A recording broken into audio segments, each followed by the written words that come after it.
this has been incredibly frustrating. Just getting to grips with this device, getting the sound that I want from it, but also making this review, because I've actually shot the talking for this 3 times now. This was not love at first listen, but I've now got a result that I'm really happy with. So in my live gigs, I'm actually pairing this with an impulse response and 2 other pedals stacked in front of it in order to get a smooth sound. That's because that's the type of sound that I like. I think there are great sounds to be had from this, but not necessarily smooth singing lead sounds, like the one that I played in the intro jam, and that was my standard combination of a dude pedal, an EP booster, this, an IR loader, and then into some kind of delay. So I'm going to play you some examples right now where I use only this device, and the first one of which is going to be a kind of a comedic AC30 sound. It is possible to set this to be savagely bad. That's mainly due to the presence control, which is far too aggressive in my view. It should be voiced higher. It would make it more usable. As it is, it's that really like straight in the eyes kind of fizzy presence that I can't stand it. So you'll note that a lot of my sounds are with the presence control right at the bottom of the dial, or maybe even completely off. And don't be frightened to do that, because there's still a lot of treble left in this thing, even with the presence off. The other thing that I found was that I had more success by using odd pairings of these 3 amplifiers that they give you. So you can control the preamp style, whether it's AC30, a Fender, or a Marshall. You can do the same with the power amp, the same with the cabinet size, so either a 4x12, a combo, or 2x12, and then the type of speaker that you're putting in your hypothetical cabinet. So I found that if I put everything in the Vox setting with the presence control up, it is pretty hilariously bad, and that's going to be the first example I play to you.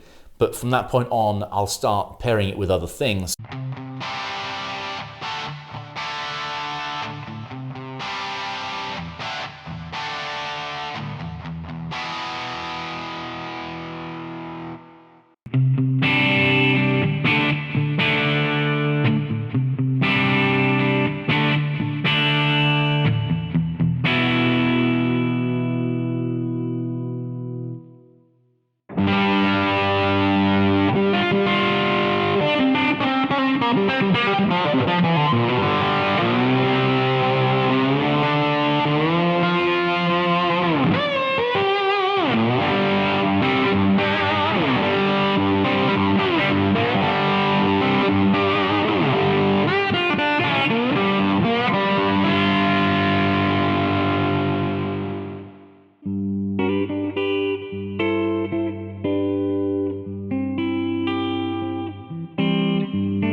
So how am I using it in a live environment? Well, I've already said I'm using the dude pedal, an EP booster, this, and then into an IR loader. And I've got a quick example of me playing the world's biggest gig here.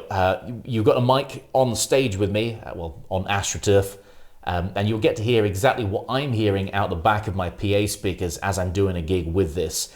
And I gotta say, it's one of the most consistent, nicest, smooth drive sounds I've had direct to PA. But I am having to stack things.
So where's the frustration? One of the frustrating things here is that I think that the clean sound actually sounds better using the analog cab sim. And this is something that I can't really show you. It's the way that something feels. It feels like playing through a real amp. I'm sure a lot of reviews are going to say that, but genuinely I think they're onto something for that.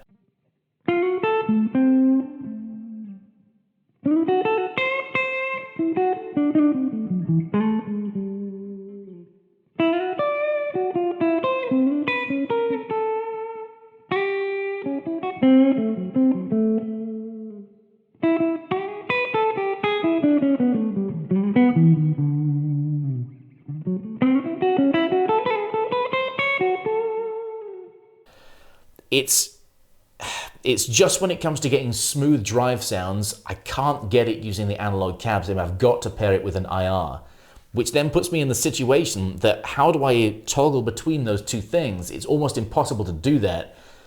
You could stack two pedals in front of it and then turn off the analog cab sim. The switch underneath the one of the outputs turns it off, and maybe you could come out of the other one as using the internal cab sim and then this one for the IR.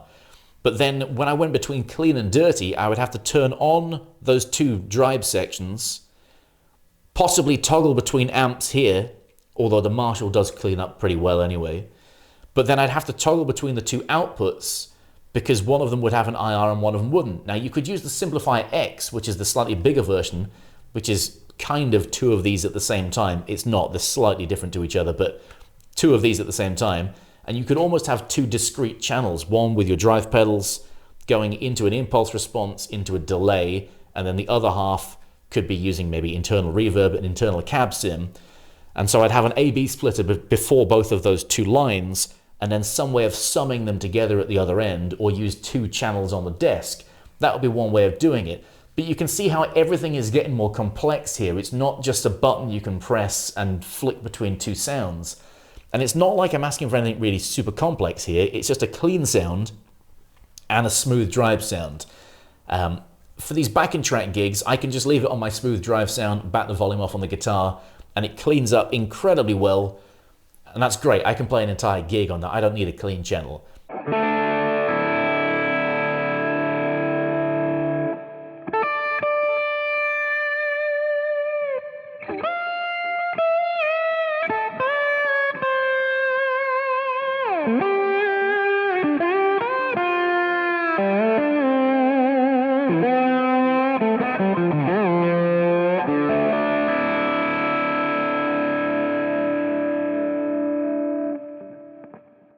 And I can turn the drive pedal off and get a pretty decent clean channel into the IR and with the EP.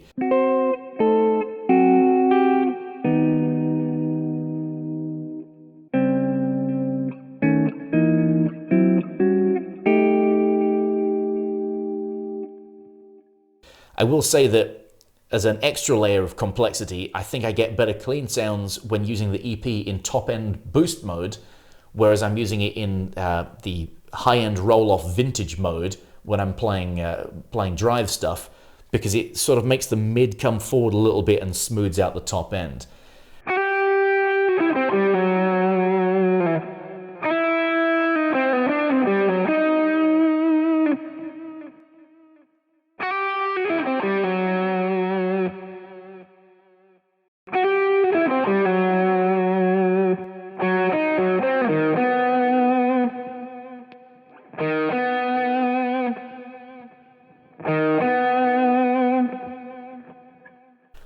So frustrating to use. I wish that it was more simple than it is. Now, I think that they're onto something with the analog cab modeling, but maybe extra work needs to be done.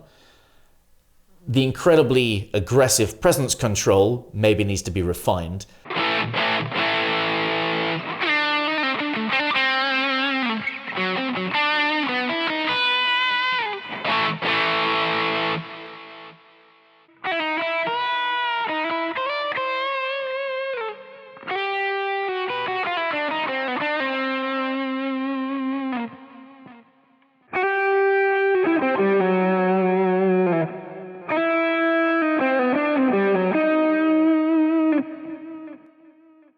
think that they should offer a simplifier IR. I know they want to stay in the analog realm, but I think that having an IR loader would be an acceptable concession to the digital world, and a lot of guys are going to be happy using their favorite impulse responses. I know that I would be. So if I was the designer, which I'm not, but I'm just going to tell you what I would do with this, I would get rid of the analog cab model, because using the right impulse response, you're still going to get good clean sounds. I would use one of these toggle switches to be a 3-position switch for 3 different IRs, and I would have it load like my little Sonic Cake IR, where you just plug it in via USB and drag and drop. There's no loading software, there are no apps, there's no Bluetooth. It's literally drag and drop 3 IRs, and you'd have a 3-position switch to access them. That means that it's still analog control even though you're using digital technology.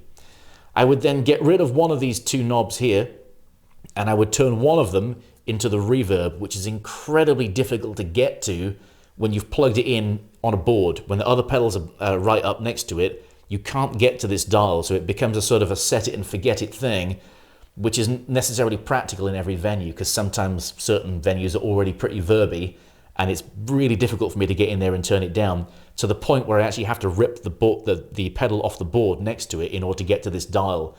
So that's a bit annoying, so I'd like it on the face of the unit. And the other switch I would turn into an on-off.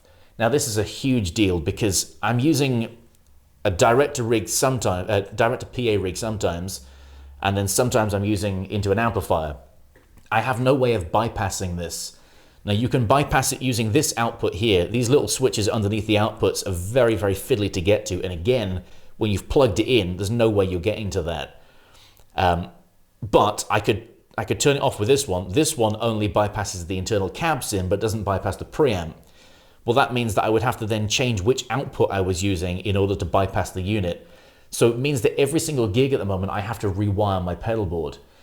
It's a good device. It's well worth considering. I think that they should keep tweaking it. And if they are insistent on not using an impulse response, they need to keep working on this, this cab sim. I think they can crack it. It's just got a little bit too much top end in there still, particularly with the presence control, but they need to maybe shelve it a little bit more extreme so that you don't get any of the horn from a PA cutting in and giving you all of that fizz in the overdrive. It's good. It's not perfect. I am using it. I am doing all of my gigs with it where I go straight to PA. So I guess that's an endorsement of it. Thanks for watching, guys. See you next time. Later.